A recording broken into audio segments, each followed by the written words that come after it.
រឿងសត្វក្អែកកាកូនសេចក្តីដំណើរថាមានស្ដេចក្អែកមួយក្បាលរស់នៅអាស្រ័យលើចុងថ្នោតយ៉ាងខ្ពស់ថ្ងៃមួយក្អែកនេះក៏មានបំណងប្រុងរៀបចំការកូន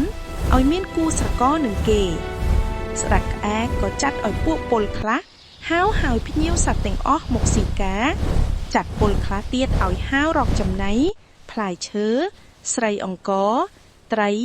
សាច់គ្រប់មុខទាំងអស់ដើម្បីយកមករៀបចំទទួលភ្ញៀវសត្វ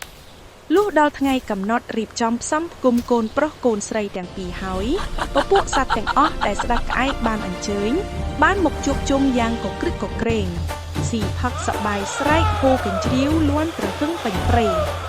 និយាយពីសត្វអណ្ដើតដែលស្ដេចក្អែកបានអញ្ជើញដែរក៏ខំវាក៏ខ្វេះក៏ខ្វះទៅនឹងគេដែរ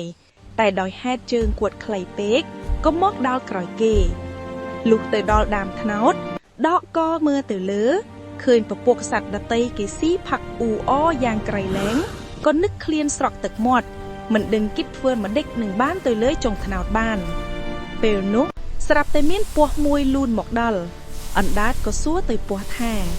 បងពស់ទៅណាបាយពស់ឆ្លើយថាខ្ញុំទៅស៊ីការកូនបងក្អែកចុះបងអណ្ដើកឯងមកទីនេះធ្វើអ្វីដែរខ្ញុំបំរុងទៅស៊ីការកូនបងក្អែកដែរពស់ថាបើដូច្នេះចូលបងអណ្ដើកឯងខំកន្ទុយខៀមមកខ្ញុំនឹងលូនយោងឡើងទៅលើ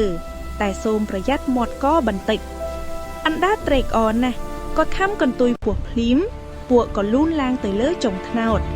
លុះទៅដល់កត្នោតស្ដេចក្អែកក្រឡេកឃើញអណ្ដើកក៏ស្រែកសួរជាការគួរសមថាយីបងអណ្ដើកអញ្ជើញមកដែរអណ្ដើកភ្លេចខ្លួនឆ្លើយតពួរនឹងពាក្យគួរសមនេះវិញថាបាទមួយរំពេកនោះអណ្ដើកក៏របូតមាត់អំពីកន្ទុយពស់ធ្លាក់ខ្ពកមកដល់ដីបណ្ដាលឲ្យខ្ទែមស្នោកនៅជាប់ស្មាមរហូតមកដល់សប្តាហ៍ថ្ងៃនេះឯងចំណីម្ហូបអាហារដែលប្រុងនឹងបានស៊ីក៏ខានបានស៊ីថែមទាំងមានគ្រោះថ្នាក់ដល់ស្រាំស្នោកទៀតហេតុនេះហើយបានទីមានពាក្យចាក់តែនិយាយឲ្យមនុស្សដែលគេហៅទៅជប់លៀងឬបរិភោគអាហារក្នុងពិធីអ្វីមួយមនុស្សនោះដែលគេហៅនោះទៅពុំទាន់ពេលម្ហូបអាហារក៏អស់ទៅលុះមនុស្សនោះទៅដល់ក្រោយគេច្រើននិយាយឲ្យថាមនុស្សមាត់អណ្ដើត